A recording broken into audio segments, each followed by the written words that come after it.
Comment est-ce que tu fais pour vendre sans Internet?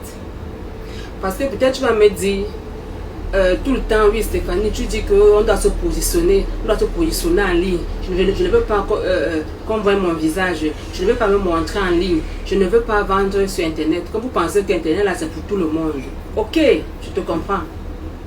Tu ne veux pas vendre sur Internet, tu ne veux pas montrer ton visage, mais tu peux quand même vendre. Parce que le tout, ce n'est pas de vendre sur Internet. Le tout, voilà, l'essentiel, c'est de vendre quelque chose. Voilà tout mon problème. L'essentiel est que tu vendes quelque chose. Alors, comment est-ce que tu fais donc pour vendre quelque chose en ligne? D'accord? La première étape, c'est que tu vas identifier les endroits où il y a un trafic influent. Un endroit où le trafic est fort. Écoute très bien cette vidéo jusqu'à la fin. Tu identifies un endroit où il y a le trafic est abondant en fait. Ça peut être, c'est pas moi, devant une école. Ça peut être devant une église. Ça peut être dans un carrefour, au niveau d'un rond-point. Ça peut être au niveau des feux de signalisation. Ça peut être. Ça dépend de la ville et de là où tu es en fait. Mais toujours est-il que la première étape, c'est que tu vas identifier les endroits où il y a un trafic important. Deuxièmement, quand tu vas te positionner avec ta marchandise, ça peut être, je sais pas, les arachides. Si tu es devant une église, ça peut être, je sais pas, de beignets haricots ou de pain haricots.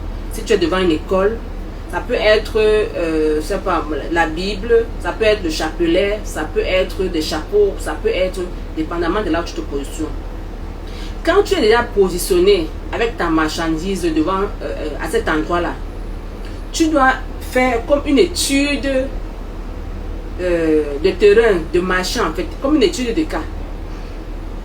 Tout le monde, voilà, tu vas répertorier toute personne qui vient vers toi pour un renseignement.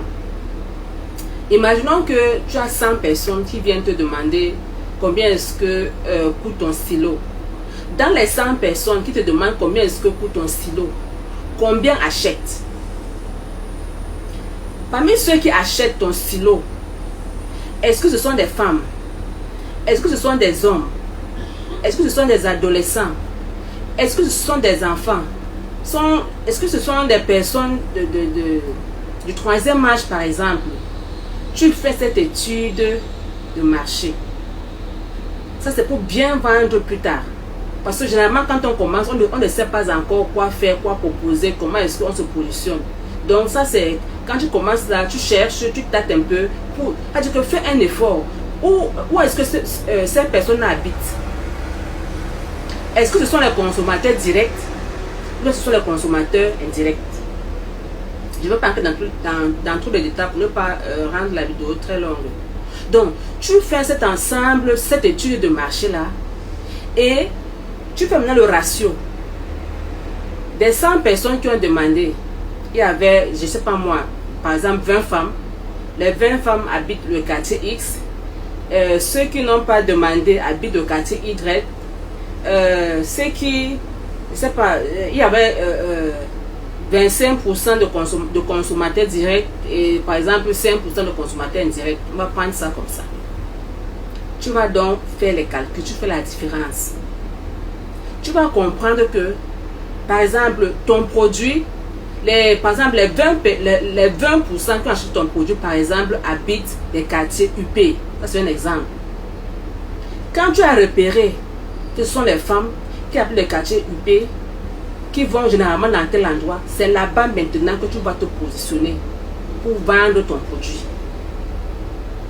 La vente ne se fait pas de manière hasardeuse. Si tu as repéré que les gens qui achètent ton produit, par exemple, sont des quartiers populaires, tu vas dans les marchés populaires, tu te positionnes là-bas. Si tu as remarqué que ce sont des personnes au quartier UP, tu vas dans les quartiers UP, devant les magasins UP, tu te places là-bas et tu commences à vendre ton produit. En 2026, il n'y a plus d'excuses. Chacun va vendre son produit, que ce soit en ligne ou hors ligne.